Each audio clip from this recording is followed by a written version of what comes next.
हे 100वे खरं तर वर्ष आहे नाट्य संमेलनाचं. जाणून घेऊयात कलाकारांच्या आपल्या भावना काय आहेत. तुमचं खूप मोठं योगदान आहे रंगमंचावरती. कसं वाटतंय आज? फार छान वाटतंय. सगळे उत्साहाने जमलेले आहेत आणि मला वाटतं हाच उत्सव म्हणतो ना आपण, जे आपण दिवाळी दसरा वगैरे साजरा करतो तसं हे नाट्य संमेलन आहे.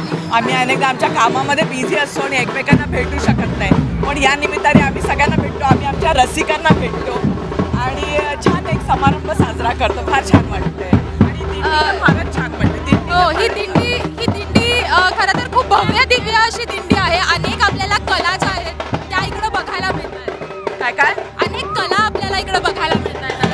हां, त्या निमित्ताने मला असं वाटतं या निमित्ताने अनेक कला बघायला मिळतात.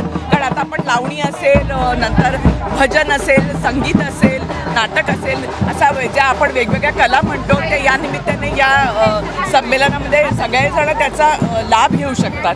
सगळेजण ते एन्जॉय करू शकतात आणि खूप छान. मला असं वाटतं की आपल्याकडे एक नेहमीच अशी एक परंपरा असते की छान एकत्र येणं आणि साजरं करणं. ही खूप छान परंपरा असते आणि ती नेहमीच माणसांना स्नेहभाव वाढवण्याला आणि आपसातली कटुता कमी करायला नेहमी मदत करते असं मला वाटतं. त्यामुळे अनेक कलाकार आपल्याबरोबर इथं आपल्याला खरं तर बघायला मिळत आहेत, जे इथं आलेले आहेत. आणि आपल्याला भव्य दिव्य अशी मागं आपल्याला दिंडी बघायला मिळते आहे. आणि ही दिंडी खरं तर नाटकासाठी आहे, नाटक प्रेमींची ही दिंडी आहे.